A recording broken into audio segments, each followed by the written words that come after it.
I'm going to teach you a term that you'll start to see everywhere, but you only have a couple more days in which to spot it, and then you're going to have to wait an entire year to see it again. The idea in question is called a neckdown, but in order to understand that, you first need to know what a neckdown is. Most streets are built out of widths not just to accommodate moving cars, but also parked cars on either side. Understanding this problem will help you understand why neckdowns are important. If cars park close at the intersection, they obstruct the view of other cars coming and also pedestrians. This is why almost every state makes it illegal to park near the end of an intersection. Yet their only attempt at curbing this behavior is often in the form of a sign that simply says, "No parking here to corner." But people often do be parking here to corner. What a neckdown does is, instead of hoping people do the right thing all the time, it creates a design that makes it impossible to do the wrong thing. That usually means extending the curb the width of the parked area.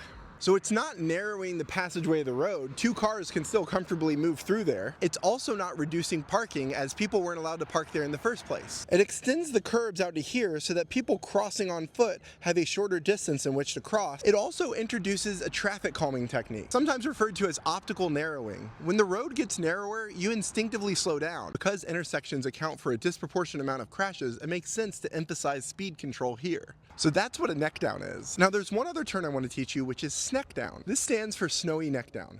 Whenever it snows, people go out and start to pay attention to where cars actually use the road. This has led to interesting visualization showing that cars use a lot less of the asphalt than we think they do. People have created ingenious designs showing what we could do with that additional space. And some cities have actually built permanent infrastructure based on the data given to them by these snowy neckdowns. Yet this doesn't help me or my southern neighbors who rarely, if ever, get snow. Enter the leckdown. I first learned of this term from an Instagram post by Troy from Strongtown, Sacramento. And it refers to the Leafy Neckdown. By the storm that's washed away most of the leaves, you can still see definitive lines of where cars do and don't drive. From the curb to this corner is roughly 12 to 13 feet. You can see the pattern persists on all four corners. Now, neckdowns can go beyond just intersections, but I like to focus on the intersections because that asphalt is completely wasted. It makes for longer crossings in neighborhoods where kids should have more autonomy and freedom. But most importantly, it instinctively slows people down in places where they should not be speeding. The priority should be placed on the safety of the community members, not the convenience of the person cutting through. Leafy neckdowns or leckdowns are a type of visual data that we can point to show other people how we might be able to better use our streets.